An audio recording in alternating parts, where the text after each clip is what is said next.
वन्दे अहं श्रीगुरु श्रीयुतपदो कमलं श्रीगुरानो वैष्णववंश्च श्रीरूपं सग्रजतं सहगनो रघुनाथं नितं तं सजीवं सद्वैतं सवधूतं परिजनो सहितं कृष्ण चैतन्यदेवं श्रीराधाकृष्णपादान्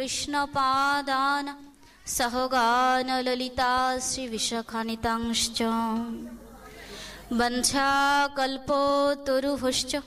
कृपा सिन्धुभ्य एव च पतितानां पावनेभ्यो वैष्णवेभ्यो नमो नमः। सब श्रोता वैष्णवेरे करि नमस्कार, सकलेर पदधूलि देहमस्तके। ओम तत्सत्। ओम नमो भगवते वासुदेवाय।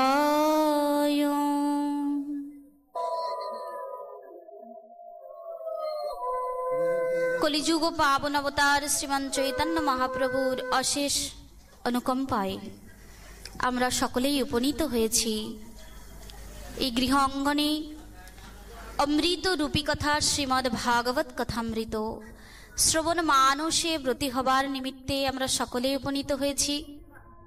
তো আসুন গুরু গোবিন্দের চরণকে স্মরণ করে আমরা ভাগবত কথামৃতে প্রবেশ করি।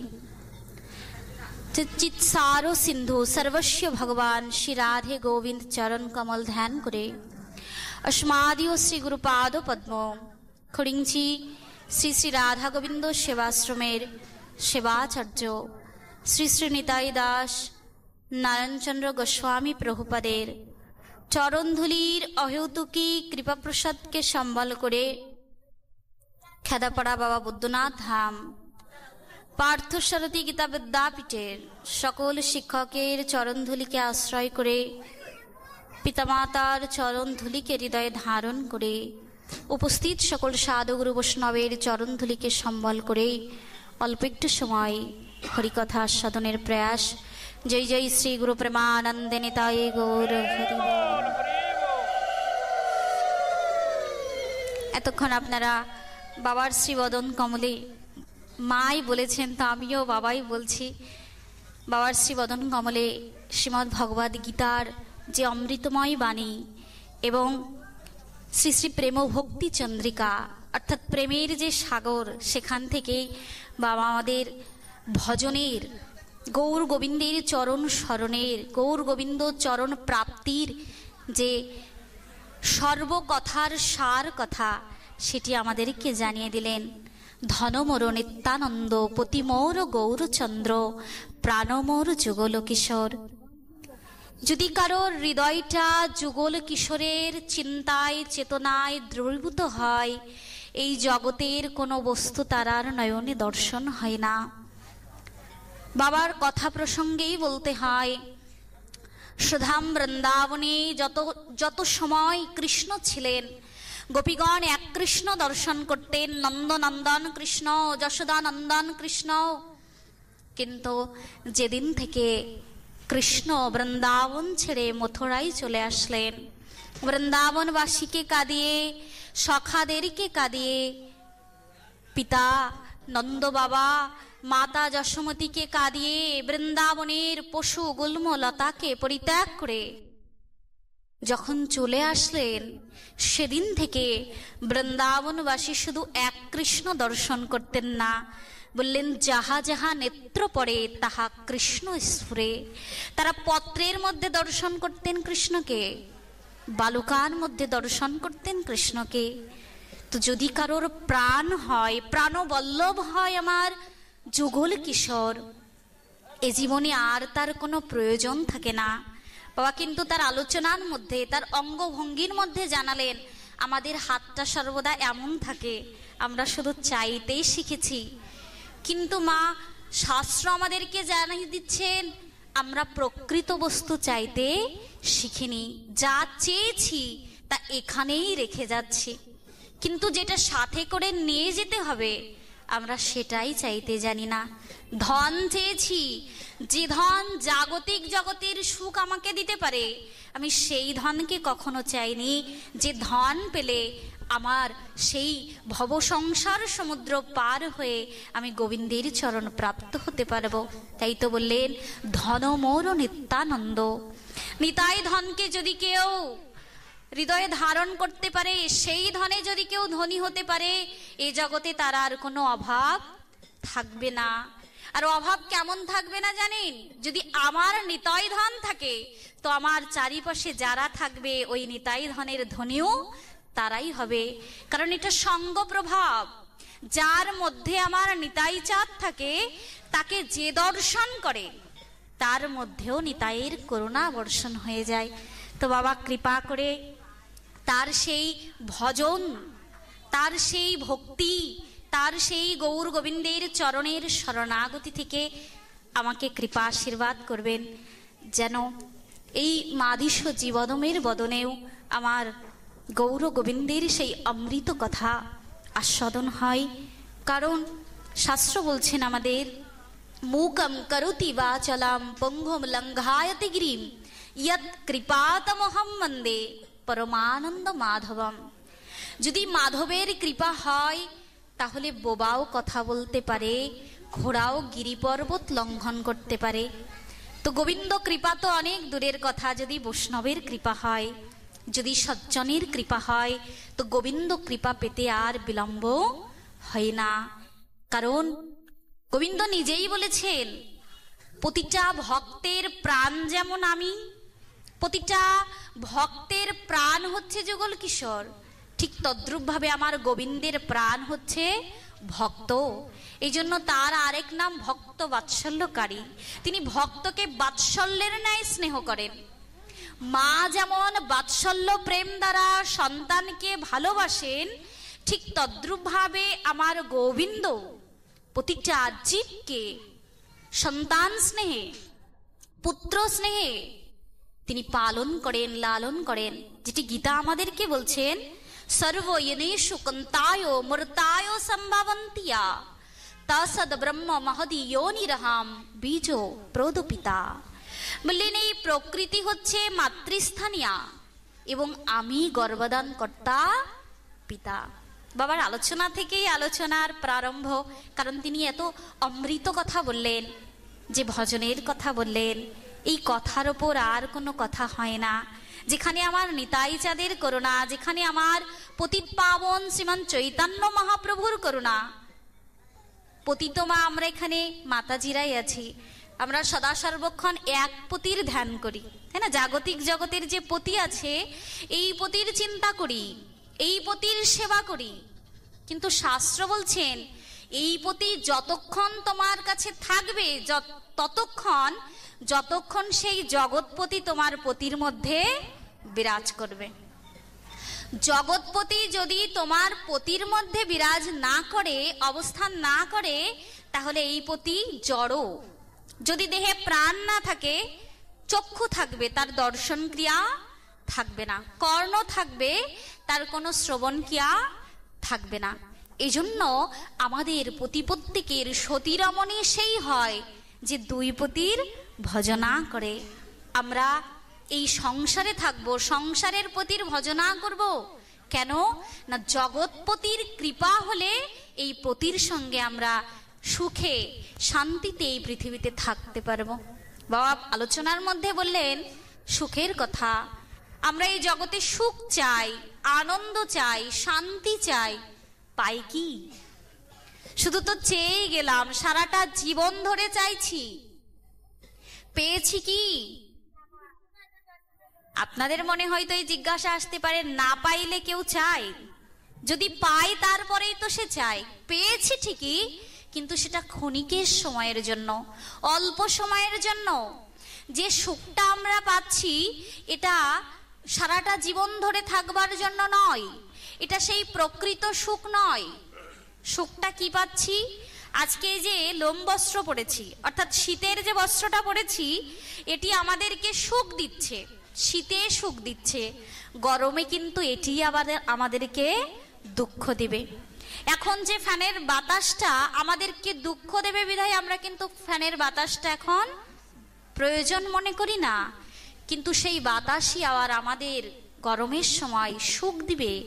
এজন্য এ জগতে যাকে আমরা সুখ বলে আঁকড়ে ধরছি, শাস্ত্র মহাজন শ্রী গুরুপাদ পদ্ম আমাদেরকে জানিয়ে দিচ্ছেন এটি হচ্ছে দুঃখের পোশাক, মানে সুখের পোশাক পরা দুঃখ। এটাকে যখনই আমরা আপন করে নিচ্ছি তখন তার বহির্প্রকাশ হচ্ছে, তার দুঃখটা আমরা অনুভব করতে পারছি। এই জন্যই মা, যদি সুখ পেতে হয়, যদি শান্তি পেতে হয়, তাহলে একমাত্র আমার গৌর গোবিন্দের চরণ ব্যতীত আমরা কখনোই এই শান্তি প্রাপ্ত হতে পারবো না। এজন্য বললেন, কলিযুগ পাবন অবতার শ্রীমান চৈতন্য মহাপ্রভুই আমাদেরকে জানিয়ে দিলেন, হে কলির জীব, অল্প বুদ্ধি স্বল্প আয়ু, তোমরা সেই ধ্যান করে তপস্যা করে যাগ যজ্ঞ করে যে গোবিন্দকে প্রাপ্ত হতে পারবে না। এজন্য আমাদের সহজ পদ্ধতি দিলেন, সহজ পথ দিয়ে গেলেন। যে পথে গেলে দুর্গম রাস্তাও আছে, কিন্তু সেই পথে গেলে হয়তো আমাদের বিলম্ব হয়ে যেতে পারে।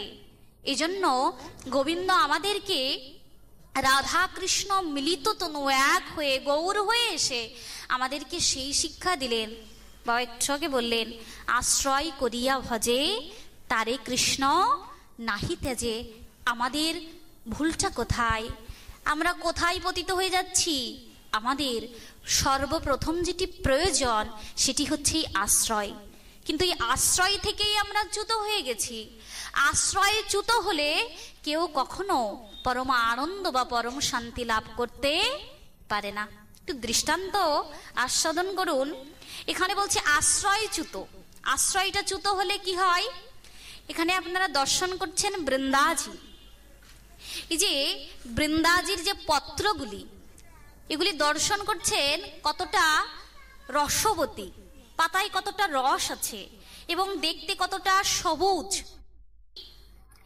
এই বৃন্দাজি বৃক্ষের সঙ্গে, তুলসী বৃক্ষের সঙ্গে যুক্ত আছে বিধায় তার এই পত্রটি এত সবুজ, এতটা রসবতী।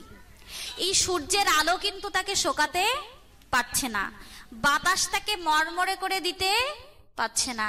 কিন্তু গোবিন্দ সেবার জন্য যখন আপনি তুলসী বৃক্ষ থেকে তুলসী পত্রটি চয়ন করবেন, কিছুক্ষণ পর রেখে দেওয়ার পরে দেখবেন ওই সূর্যের আলো ওই বাতাস তাকে শুকিয়ে দিচ্ছে, মরমরে করে দিচ্ছে।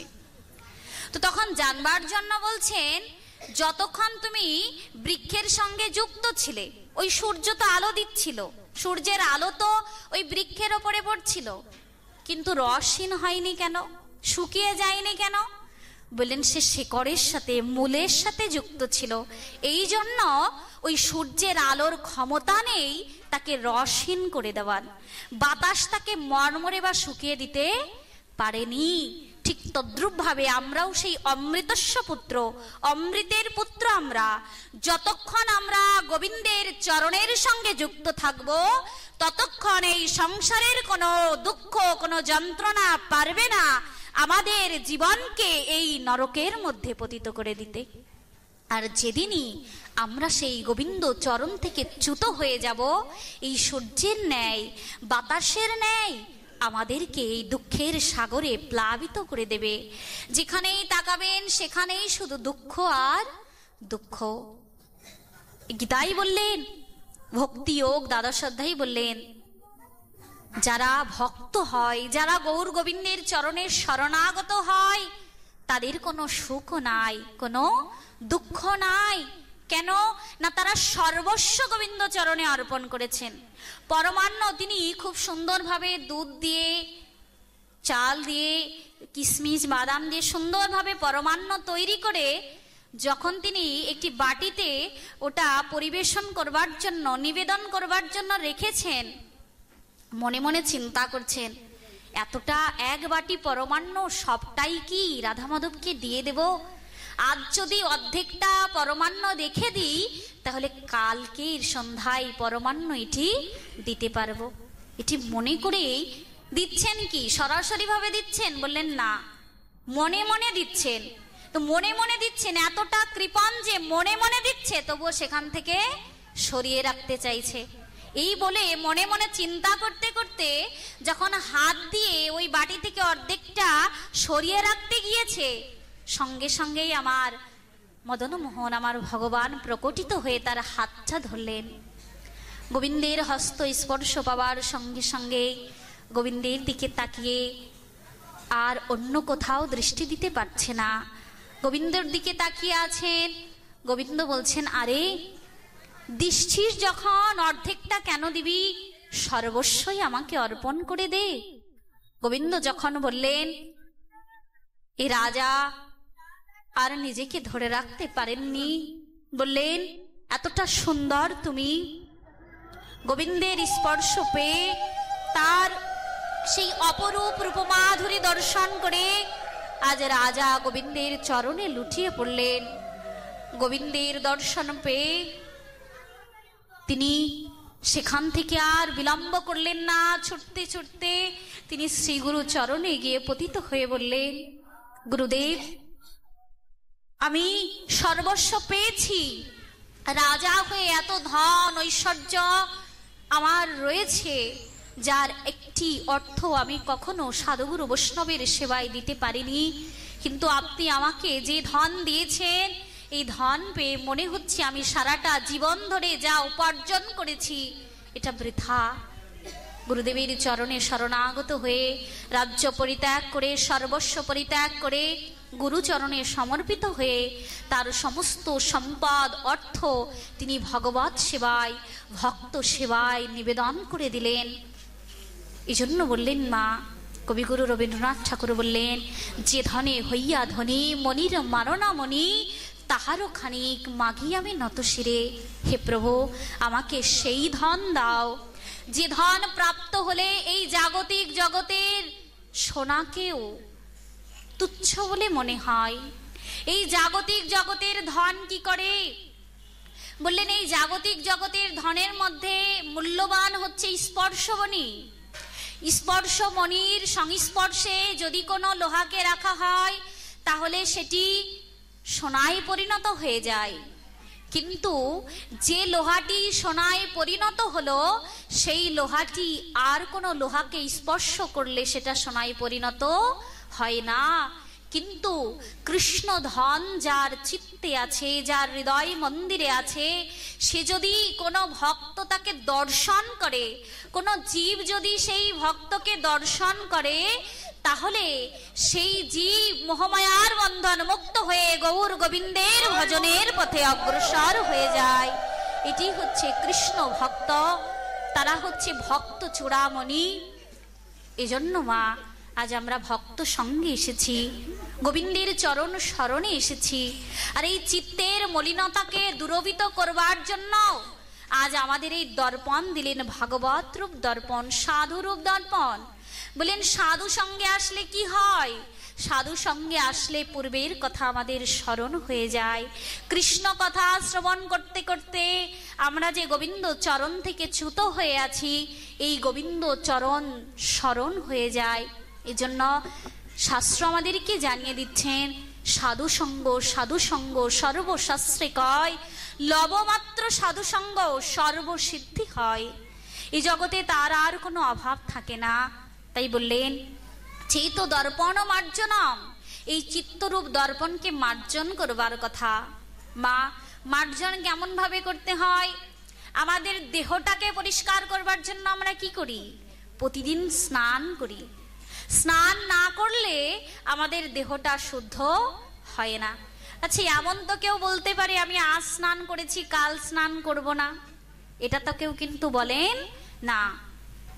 প্রত্যেকেই প্রতিদিন স্নান করেন। কেন না? দেহকে শুদ্ধ রাখবার জন্য। দেহ শুদ্ধি রাখবার জন্য যদি আমাদের প্রতিদিন স্নান করতে হয়, তাহলে আত্মার শুদ্ধতার জন্য, চিত্তের শুদ্ধতার জন্য আমাদের প্রত্যেক দিন এই কৃষ্ণ নামামৃতে, কৃষ্ণের কথামৃতে প্রতিদিন যদি আমরা স্নান করতে পারি, তাহলে আমাদের এই চিত্ত শুদ্ধ হবে। একটি সুন্দর দৃষ্টান্ত দিয়েছেন এখানে মাতাজিরা, যেহেতু অনেকেই আছেন। এই যে চিত্তটা পরিষ্কার কিভাবে করতে হয়, সুন্দর সাধারণভাবে একটা উদাহরণ দিয়েছেন। মায়েরা বস্ত্র পরিষ্কার করেন না? বস্ত্র আভূষণ যেটা আমরা পরিধান করেছি, এই বসনটি যদি অপরিষ্কার হয়, ময়লাযুক্ত হয়, তাহলে কি করি? এটাকে আমরা পরিষ্কার করি কি দিয়ে? সাবান বা ডিটারজেন্ট যেটাই বলুন না কেন, এটা দিয়ে এই বস্ত্রটাকে যদি আপনি পরিষ্কার করতে চান তাহলে পরিষ্কার হবে? বলেন শুধু সাবান দিলে কিন্তু বস্ত্র পরিষ্কার হবে না, সাথে কি দিতে হয়? জল দিতে হয়। জলের মধ্যে সাবান দিয়ে বা ডিটারজেন্ট দিয়ে বস্ত্রটি আপনি রেখে দিলেন, তবুও কি পরিষ্কার হলো? আগেকার দিনের মায়েরা কি করতেন? পাটে কিন্তু কাপড় ধৌত করতেন, ধোলাই করতেন। এখন তো আমাদের আধুনিক যুগে এটার ব্যবস্থা খুব একটা নাই। তো বললেন কি প্রয়োজন বস্ত্র পরিষ্কার করবার জন্য? প্রথমে বলছেন সাবান বা ডিটারজেন্ট প্রয়োজন, পরে বলছেন জলের প্রয়োজন, আর পরে বলছেন পাট বা ধোলাই যন্ত্র যেটাকে বলা হয়। এগুলির দ্বারা, এই প্রক্রিয়ার দ্বারা, প্রসেসের দ্বারাই একটি বস্ত্র, ময়লাযুক্ত অপরিষ্কার বস্ত্র পরিষ্কার হয়ে যায়। ঠিক তদ্রূপ ভাবে আমাদের এই চিত্তরূপ যে দর্পণ আছে, এটিও তো কাম, ক্রোধ, লোভ, লালসা, এটি সেই অপরিষ্কার হয়ে আছে। এটাকে পরিষ্কার করবার জন্য আমাদেরও সাবান প্রয়োগ করতে হবে, ডিটারজেন্ট দিতে হবে। যে বাইরের সাবান তো আর মনের মধ্যে, চিত্তের মধ্যে প্রয়োগ করা যায় না। এটাকে কোন সাবান দিতে হবে? বললেন এটাকে পরিষ্কার করতে হলে যে হরে কৃষ্ণ মহামন্ত্র রূপ আছে, এই হরে কৃষ্ণ মহামন্ত্র রূপ সাবান যদি প্রতিনিয়ত আপনি সিঞ্চন করতে থাকেন, দিতে থাকেন, তাহলে কি হবে? পরিষ্কারের একটি পদ্ধতি আপনার চালু হয়ে যাবে। বলেন শুধু হরে কৃষ্ণ মহামন্ত্র নাম বললেই হবে না। আমরা অহর্নিশেই তো এখন নাম যজ্ঞ হয়, নাম হয়, সদা সর্বক্ষণ কৃষ্ণ নাম হচ্ছে, মহামন্ত্র নাম কীর্তন হচ্ছে, তথাপিও চিত্ত পরিষ্কার হচ্ছে না কেন? বললেন শুধু সাবান দিলে যেমন হবে না, সঙ্গে সঙ্গে জলেরও প্রয়োজন হবে। নাম করি বাবা, হরিকথা শ্রবণও করি, কিন্তু হরিকথা শ্রবণ করতে করতে চিত্তে কখনো হরিকথার প্রতি প্রীতি জাগে না। হরিকথাকে পাবার, হরি কোথায়? যদি কেউ প্রশ্ন করে কৃষ্ণ কোথায়, বললেন কৃষ্ণ কথায়, তার কথার মধ্যেই কৃষ্ণ আছেন। যেই নাম সেই কৃষ্ণ, ভজনিষ্ঠা করি নামেরও সহিত আছেন আপনি শ্রীহরি। নামকে ভজনা করলেই সাক্ষাৎ নামীকে প্রাপ্ত হওয়া যায়। তো যখন আপনি কৃষ্ণ কৃষ্ণ উচ্চারণ করবেন, কৃষ্ণ আর অন্য কোথাও থাকতে পারে না। কৃষ্ণ এই কথার মধ্যে, নামের মধ্যে এসে উপস্থিত হন। আর কৃষ্ণ নাম করছেন, কিন্তু কৃষ্ণকে পাবার সেই আকুলতা, সেই ব্যাকুলতাই যদি আপনার নয়নে নয়নশ্রু বরিশন না হয়, যদি আপনার সর্বাঙ্গ রোমাঞ্চিত না হয়, তাহলে কৃষ্ণ কথা হবে, কৃষ্ণ সংকীর্তন হবে, কিন্তু সেখানে কৃষ্ণ থাকবে না। এই জন্যই তো চিত্ত সেই দোষযুক্ত থাকছে, চিত্তের মধ্যে কামনা বাসনা দূরীভূত হচ্ছে না।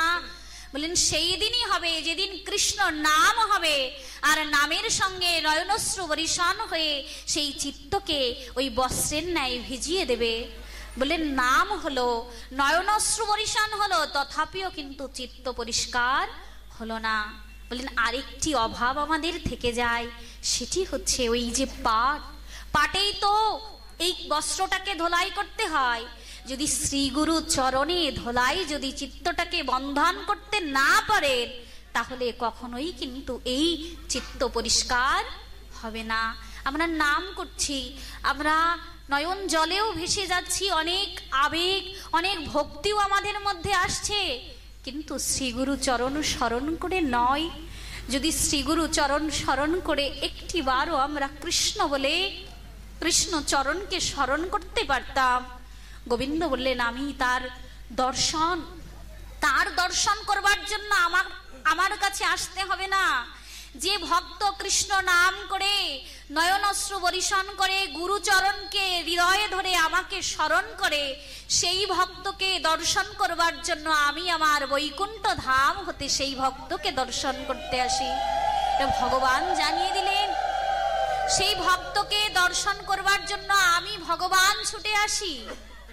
কিন্তু মা, আমরা সেই গুরুচরণ থেকে অনেকটা দূরে সরে আছি। যেদিন আমরা গুরুচরণের শরণাগত হয়ে আনুগত্য নিয়ে ভজন করব, আমি ভজন করছি, আমি কখনো কৃষ্ণ প্রাপ্ত হতে পারবো না যদি শ্রী গুরুদেব হাত ধরে কৃষ্ণের কাছে আমাকে পৌঁছে না দেন, আমি কখনোই কৃষ্ণ পেতে পারবো না। কৃষ্ণ পাবো কি করে? আমি তো কৃষ্ণকেই চিনি না। কৃষ্ণ কে আমি তো সেটাই জানি না। কৃষ্ণ কিভাবে প্রাপ্ত হব এটা জানাবেন কে? শ্রী গুরুদেব। তিনি আমার চিত্তের অজ্ঞানতা অন্ধকারকে দূরীভূত করে কৃষ্ণ চৈতন্য জ্ঞানের আলো দিয়ে তিনি সেই গোবিন্দের ভজনের পথে আমাদেরকে অগ্রসর করিয়ে দেবেন। এজন্য গুরুচরণ, গুরু কর্ণধার যার আছে এ জীবনে তার আর কোনো ভয় নাই।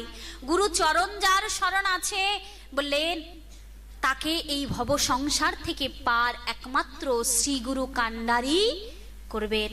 কৃষ্ণ ভজন করা লাগে না যদি কেউ গুরুচরণ আশ্রয় করে থাকেন। কৃষ্ণ কৃষ্ণ কৃষ্ণ বলে আপনি কাঁদছেন, কাঁদলেও কৃষ্ণ পাবেন না। যদি শ্রী গুরু চরণকে স্মরণ করে পড়ে থাকতে পারেন, সেই গুরু অনুগত ভক্তকে দর্শন করবার জন্য আমার ভগবান নিজে আসেন। এজন্য মা আমরা সকলেই গুরুচরণকে স্মরণ করব। তিনি আমাদেরকে এই ভব সংসার সমুদ্র পার করে ভগবানের ভজনের পথে এগিয়ে দেবেন। এই শ্রী গুরুদেব অন্য কেউ নন, তিনি সাক্ষাৎ গুরু। বলেন গুরু কৃষ্ণ মহিমাতে এক করি জানি। শ্রী গুরুদেব আর কৃষ্ণের মধ্যে কোনো ভেদ নাই। গুরু কৃপাই হচ্ছেন কৃষ্ণ কৃপা।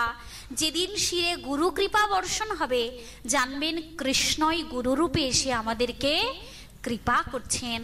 কারণ আপন পুত্রকে পাবার জন্য মায়ের যেমন যন্ত্রণা হয় নিজ সন্তানকে আপন করে পাবার জন্য, ঠিক তেমন ভাবে আমার ভগবানেরও হৃদয়ে বড় ব্যথা হয়। আমার জীব, এই সংসারের প্রতিটা জীবই তো আমার, আমি তাদের পিতা, আমার অংশ তারা। গীতায় কি বললেন? মামে বংশ জীবলোক জীবভূত সনাতন। প্রতিটা জীব আমার অংশ, আমার অংশ। এই সংসারে থেকে বিষয়ের মধ্যে থেকে দুঃখ পাবে।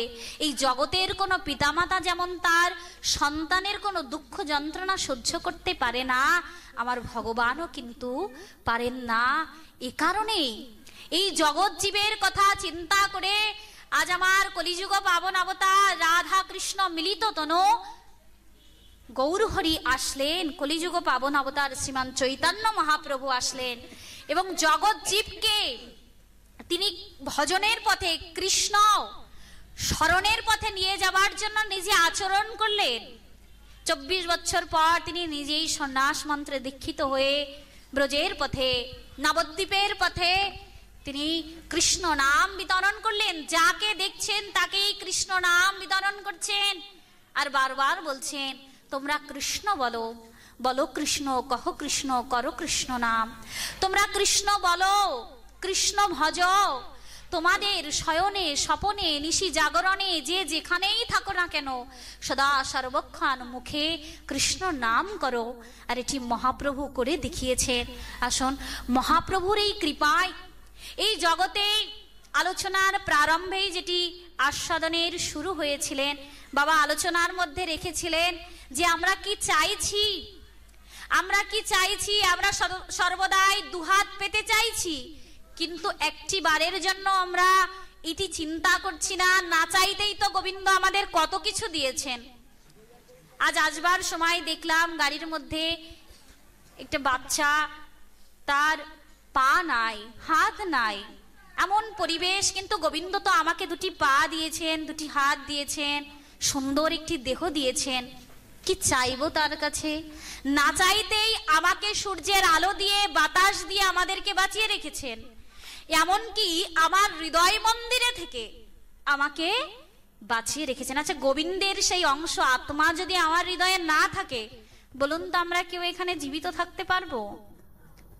ধন আছে, ঐশ্বর্য আছে, মান আছে, প্রতিপত্তি আছে, আপনার সবকিছু আছে, কিন্তু গোবিন্দ বলছে আমি তোমার হৃদয়ে থাকবো না। আপনার হাতটাকে আপনি চালান তো। বলেন আমরা যন্ত্র, যন্ত্রী যদি না চালাই যন্ত্র কেমনে চলে? যন্ত্র তো চলতে পারে না। কিন্তু আমরা কি করি? নিজেকে কর্তা ভেবে বসে থাকি, আমি কর্তা, আমি করছি। কিন্তু যেদিন এই কর্তৃত্বাভিমান ভুলে গিয়ে, ফলাশক্তি ফলাকাঙ্ক্ষা ভুলে গিয়ে যেদিন শরণাগতি হয়ে গোবিন্দের চরণেই বলতে পারবো, প্রভু তুমি আছো তাই আমি আছি, তোমার কৃপাতেই আমি চলছি, সেদিন আমাদের জীবনে আর কোনো দুঃখ থাকবে না। সেদিন আমাদের জীবনে আর সেই চাইবার কোনো বাসনা থাকবে না।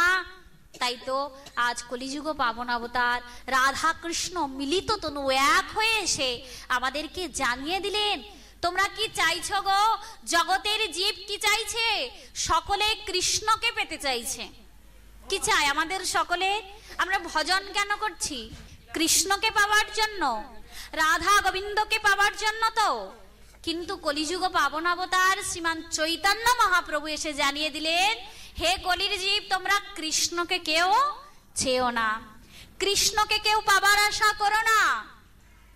ভজন বলছেন সকলেই তো আমরা কৃষ্ণ পেতে চাই, কিন্তু মহাপ্রভু কেন বললেন, গৌর হরি কেন বললেন কৃষ্ণকে চেও না? তখন গৌর হরি বললেন, কৃষ্ণকে পাইলেও তোমরা পাওয়া হবে না। বললেন রাধা কৃষ্ণ পাইতে নাই। ভজনে বলছেন না, ধনমর নিত্যানন্দ পতি মোর গৌরচন্দ্র প্রাণমর যুগল কিশোর। এই যে যুগল কিশোর, সেটা মিলিত হয়ে আজ গৌর হয়ে এসেছেন। গৌর হয়ে এসে আমাদেরকে জানিয়ে দিচ্ছেন যে তোমরা কেউ রাধা কৃষ্ণকে চেও না। আর যদি কেউ রাধা কৃষ্ণ পেয়েও যাও, তাহলে তোমরা পাইলেও তোমাদের পাওয়া হবে না। কেন হবে না? দৃষ্টান্ত দিয়ে বলছেন যে এত অসুর আছে যারা কৃষ্ণকে স্বয়ং দর্শন করেছেন। কংস তো কৃষ্ণের হাতেই মৃত্যুবরণ করেছেন। শিশুপাল তো কৃষ্ণের সঙ্গে সদা সর্বক্ষণ থাকতেন, কিন্তু কৃষ্ণ পেয়েছে, কৃষ্ণকে কি প্রণাম করেছে? ভগবান বলে মেনেছে? দুর্যোধন তো কৃষ্ণের সঙ্গে কত ছলনা করেছেন, কৃষ্ণকে কারাগারে আবদ্ধ করেছেন, তারা তো কৃষ্ণ পেয়েছেন, কিন্তু তারা কেউ কৃষ্ণকে বন্দনা করেন নি। তাই আমার প্রেম পুরুষোত্তম ভগবান, যিনি প্রেমকে হৃদয়ে ধারণ করে নিয়ে এসেছেন গৌর হরি, তিনি জগৎজীবকে ডেকে ডেকে বলছেন, শোনো হে জগতের জীব, তোমরা কেউ কৃষ্ণকে চেও না। যদি চাইতেই হয়, যদি প্রয়োজন হয়, তাহলে কৃষ্ণ প্রেমকে চাও, যে প্রেমকে পাবার সঙ্গে সঙ্গেই কৃষ্ণ তোমাদের কাছে এসে বশীভূত হয়ে যাবে। যদি চাইতেই হয় কৃষ্ণ প্রেম চাও। প্রেম ব্যতীত, ভক্তি ব্যতীত কখনো কৃষ্ণকে পাওয়া যায় না। কৃষ্ণ সম্মুখে থাকলেও তারা কৃষ্ণকে পেতে পারে না। কৃষ্ণ প্রেম প্রয়োজন মা। হৃদয়ে যদি ভালোবাসা না থাকে, তাহলে ভগবানকে চিনতে পারা যায় না। কারণ তিনি প্রেমের প্রেমঘন মূরতি, প্রেম তার সর্বস্ব। এজন্য তাকে চিনতে হলে, তাকে জানতে হলে, তাকে ভজনা করতে হলে এই প্রেমকেই জীবনে ধারণ করতে হবে, ভক্তিকেই জীবনে আনয়ন করতে হবে। আর ভক্তি তখনই হবে যখন আমাদের চিত্ত এই ভক্তি প্রাপ্তির জন্য দৈন্যের ভারে আমরা নত হতে পারবো। ভক্তি তো সর্বদাই প্লাবিত হয়ে আছেন। কৃষ্ণ কথা যেখানেই হয়, আপনারা ভাগবতে জানবেন, ভাগবতের প্রথম থেকে তৃতীয় স্কন্ধের মধ্যেই ভক্তি মহারানীর প্রসঙ্গ আস্বাদন করানো হয়। ভক্তি দেবী তার দুটি পুত্রকে নিয়ে যখন বৃন্দাবনে এসে উপস্থিত হয়েছিলেন, জ্ঞান এবং বৈরাগ্য দুজনেই বৃন্দাবনে এসে তারা অচেতন হয়ে পড়ে আছেন। নারদের কৃপায়, নারদের করুণায় আজ ভাগবত আসরে চতুষ্যান, চতুর্কুমার, সনক, সনন্দ, সনাতন, সনত কুমার এই চতুষ্যান ভাগবত কথা কীর্তন করছেন। ভাগবত কথা শ্রবণ করবার সঙ্গে সঙ্গেই ভক্তি মহারানী এসে সেখানে উপস্থিত হলেন। ভক্তি মহারানী উপস্থিত হবার সঙ্গে সঙ্গেই ভক্তি মহারানী বললেন, আজ যে ভাগবতের আয়োজন করা হয়েছে, এই ভাগবতের মধ্যে সকলের বসবার আসন ব্যবস্থা করা হয়েছে, কিন্তু আমি ভক্তি এবং আমার দুই পুত্র এসেছি, আপনারা বলুন আমি কোথায় বসবো?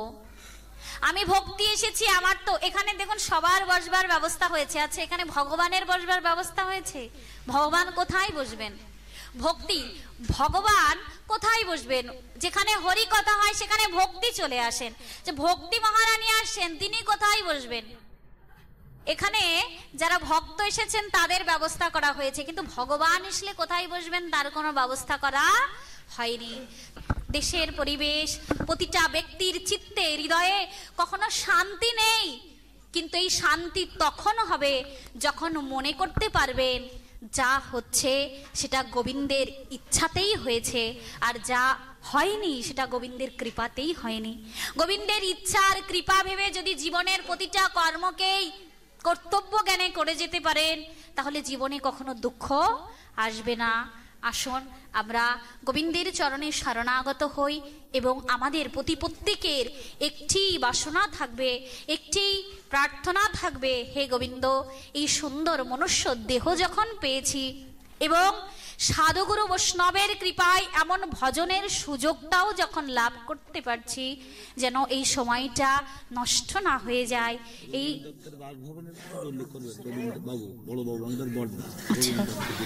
তো আমরা সকলেই যেন সেই ভজনের পথে অগ্রসর হতে পারি। তাই তো বলছেন, এই দেহরূপ নৌকা পেয়ে, গুরুরূপ মাঝি পেয়ে, এমন সেই পরম গোবিন্দের সেই ভক্ত সজ্জন আপনাদেরকে দর্শন করলেও হৃদয়ে বড় আনন্দ হচ্ছে। আপনারা কত গোবিন্দের সেবায় নিজেকে নিয়োজিত রেখেছেন, তিলক মালং চর্চিত করে গোবিন্দের সেই প্রিয়তার অধিকার নিয়ে এসে আপনারা বসেছেন। কারণ বললেন, মৌমাছি সেখানেই যায় যেখানে মধু থাকে। আমার গোবিন্দ আর অন্য কোথাও থাকতে পারেন না। তার ভক্ত যেখানে এসে অবস্থান করেন, ভগবানও সেখানেই আসেন। আপনাদের চরণে এই প্রার্থনা নিবেদন করব, আমি নিতান্তই অভাজন, সাধন ভজন শূন্য, একমাত্র শ্রী গুরুদেবের অহৈতুকী করুণায়, তার চরণধুলির অযাচিত কৃপায় আপনাদের মতো সাধুগুরু বৈষ্ণবের সম্মুখে হরিকথা বলবার সেই দুঃসাধ্য আমার নাই। তবু শ্রী গুরুদেব বলেছিলেন, মা, মনুষ্য জন্ম পেয়েছি, বদন পেয়েছি কৃষ্ণ কথা বলবার, কিন্তু কৃষ্ণ কথা তো বলতে পারি না।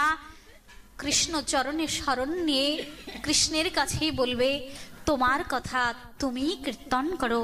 কারণ আমরা যন্ত্র, তিনি যেন ওই পুত্তলিকার ন্যায় অলক্ষ্য থেকে কুহক যেমন ভাবে তাকে নাড়ায়, পুতুল কিন্তু তেমন ভাবেই নড়ে। এ আশাবাদ রেখে আলোচনার মধ্যে রসবাস হলে আপনাদের যদি কোনো কথাতে আঘাত লেগে থাকে, মাদিস্য জীবধনকে ক্ষমা সুন্দর দৃষ্টিতে দেখবেন এবং আশীর্বাদ করবেন। অন্তিম সময়ে যেন গৌর গোবিন্দের চরণ স্মরণ করে গীতা গোবিন্দের সেই গুণকীর্তন এবং গুরুচরণকে হৃদয়ে ধারণ করে এই জীবনকে তার চরণে সমর্পণ করতে পারি। এবং এই গৃহাঙ্গনের যে বাবাজি আছেন, রবীন দত্ত বাবার চরণে আমি প্রণাম নিবেদন করি।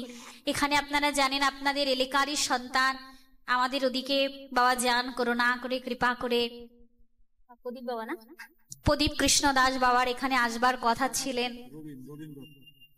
যিনি পাঠ করতে আসতে চেয়েছিলেন। তো এখান আপনাদের যে ভক্ত এলাকা, আমার সৌভাগ্য হয়েছে, আমি এদিকে কখনো আসবার সুযোগ হয়নি।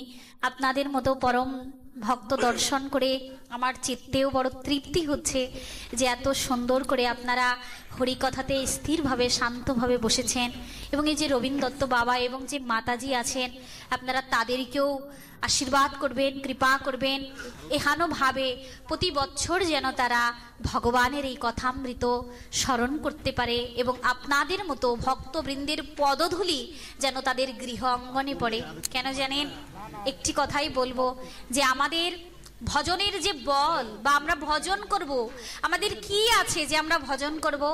তাই তো আজ মহাজন বলছেন, ভক্ত পদধূলি, ভক্ত পদজল আর ভক্ত ভুক্ত অবশেষ, এই তিন মহাবল। যদি এই বল আমরা আমাদের জীবনে আনয়ন করতে পারি, আজ যেমন এই মা পেরেছেন এবং এই গৃহাঙ্গনের যে রবীন বাবা তিনি আছেন, তিনি পেরেছেন, আজ আমরা ধন্য যে তার গৃহাঙ্গনে এসে আজ ভগবানের কথা হচ্ছে। বললেন, সেই গৃহ প্রতিটা প্রতিটা জীবের কর্তব্য হচ্ছে তার গৃহে একবারের জন্য হলেও যেন ভক্ত ভগবানের পদধূলি সেখানে পড়ে। এজন্য আসুন আমরা প্রত্যেকেই গোবিন্দের কাছে প্রার্থনা করি, হে গোবিন্দ, আমরাও যেন আমাদের গৃহে এই যে ভক্ত পদধূলি আর ভক্ত পদ জল আর ভক্ত ভুক্ত অবশেষ, মা কতই তো অর্থ উপার্জন করলেন, দুহাত ভরে আমরা অর্থ উপার্জন করছি, যেদিন চলে যাব দুহাত ভরে যে অর্থ উপার্জন করেছি সেটা এখানেই রেখে যাব। কিন্তু আজ যেটি এই গৃহ অঙ্গনে যে বাবার মা যেটি করলেন, এই অর্থ কিন্তু ভাগবত ধামে নিয়ে যেতে তিনি পারতেন না। যে অর্থটা খরচ করে আজ যে দান করছেন, যারা এই যে কীর্তনিয়া যে বাবারা এসেছেন তাদেরকে যে বস্ত্র দান করছেন, বলেন তাকেই দান করো যে দানের যোগ্য। যার পেটে ক্ষুধা নাই আপনি তাকে দিচ্ছেন, কিন্তু এতে কি হবে? কিন্তু যার পেটে ক্ষুধা আছে আপনি যদি তাকে দিতে পারেন। আর আজ যে অর্থটা তিনি খরচ করছেন, এই অর্থ কি হচ্ছে জানেন? বলেন এটি শুধু অর্থ হচ্ছে না, এটি পরমার্থে রূপান্তরিত হচ্ছে। আমরা যেমন এক দেশ থেকে আরেক দেশে যেতে গেলে অর্থটাকে চেঞ্জ করি, তাই না? এক দেশের অর্থ আরেক দেশে নিয়ে যাওয়া যায় না, এই জন্য অর্থটাকে চেঞ্জ করতে হয়। ঠিক তদ্রূপ ভাবে এই জাগতিক জগতের অর্থটা এটা পরমার্থিক জগতে পৌঁছাতে পারে না। এই জন্য এই অর্থটা যদি আপনি সাধুর কাছে দিতে পারেন, ভক্ত সেবায় দিতে পারেন, তাহলে এই অর্থ একদিন পরমার্থ হয়ে আপনাকে ভব সংসার সমুদ্র পার করে গৌর গোবিন্দের শ্রী চরণ পদ্মে পৌঁছে দেবে। আসুন আপনারা সকলেই বাবা মাকে আশীর্বাদ করবেন যেন এহানোভাবে তারা সাধুগুরু বৈষ্ণব এবং এই ভক্তদেরকে পেয়ে তাদের হৃদয়ের যে আকুলতা, বলেন ভক্ত কি চায়? ভক্ত চায় ভগবানের সেই ভাবটাকে প্রাপ্ত হতে। আসুন আমাদের প্রত্যেকের জীবনে যেন কৃষ্ণ ভাবনায় কৃষ্ণ চিন্তনে আমরা কাটিয়ে দিতে পারি। এমনটা হচ্ছে পাঠ বিশ্রাম রাখতে চাইছি কিন্তু হচ্ছে না, কেন জানেন? যেখানে শ্রোতা হয়, উত্তম শ্রোতা, বললেন হরিকথা সুন্দর একটি দৃষ্টান্ত আমার শ্রী গুরুদেব আমাকে বলেছিলেন, যে মায়ের গর্ভযন্ত্রণা হয় সেই মাকে শান্তি কে দিতে পারে? এখনকার তো সিজারের ব্যবস্থা হয়েছে, মাকে হসপিটালে নিয়ে যেতে হয়। আগেকার দিনে কিন্তু ধাত্রী মাতা ছিলেন। ধাত্রী মাতা কি করতেন? ওই মাকে ওই প্রসব যন্ত্রণা থেকে মুক্তি দিতেন, অর্থাৎ সন্তান প্রসব করিয়ে দিতেন। বলেন এই শ্রোতা আর এই বক্তার মধ্যে এই গর্ভবতী মা আর ধাত্রী মায়ের সম্পর্ক হবে। বলেন যার মধ্যে কৃষ্ণ কথা থাকবে তার কৃষ্ণ কথার গর্ব হবে। আর আপনারা ভক্ত শ্রোতা থাকবেন ধাত্রী মাতা, এই গর্ভ থেকে কৃষ্ণ কথাকে হৃদয় মন্দিরে ধারণ করে গৌর গোবিন্দের শরণে পৌঁছে দেবেন। এই আশাবাদ রেখে আপনাদের মঙ্গল হোক। অনেকটা সময় বিলম্ব হয়ে গেছে, ভোগ হবে। আপনাদের জন্য বাবা মা প্রসাদের ব্যবস্থা করেছেন, আপনারা গোবিন্দের সেই অধরামৃত সেই প্রসাদ অমৃত আস্বাদন করবেন। এবং প্রসাদ পাওয়ার পরে আপনাদের যে উচ্ছিষ্ট থাকবে, এই গৃহাঙ্গনের যত গুল্ম লতা বৃন্দ আছে, এই গৃহাঙ্গনের যত পশু আছে, তারাও আজ ভক্তের উচ্ছিষ্ট গ্রহণ করে তাদের জীবনও সার্থক হবে। আজ আমরা তো কৃষ্ণ কথাতে ছুটে আসতে পারি, কিন্তু আমাদের গৃহ মন্দিরের যে পশু আছে, যে গুল্মলতা যে বৃক্ষাদিগুলো আছে, এরা তো হরি ভজন করতে পারে না, হরি কথা শ্রবণ করতে পারে না। এই জন্য ভক্তের ওই পদধূলি উড়ে গিয়ে যখন কোনো বৃক্ষের অঙ্গে লাগে, তারাও ভজনযোগ্য দেহ পেয়ে গোবিন্দের ভজনের পথে অগ্রসর হয়। আসুন আপনাদের মঙ্গল হোক, কল্যাণ হোক, এই আশাবাদ রেখে হরিকথা এখানেই বিশ্রাম রাখছি। ওম সর্বে ভবন্তে সুখিনঃ, सर्वे सन्तो निरामया, सर्वे भद्राणि पश्यन्तु मा कश्चित् दुःखभाग् भवेत्। জগতের সকলেই সুখী হোক, সকলেই মঙ্গল লাভ করুক, কেউ যেন দুঃখ না পায়। ওম শান্তি, ওম শান্তি, ওম শান্তি। জয় জয় শ্রী গুরু প্রেমানন্দে নিতাই গৌর।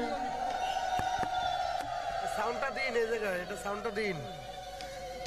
হ্যালো জয়নিতাই, এতক্ষণ আপনারা শ্রী অমল পুরাণ ভাগবত শ্রবণ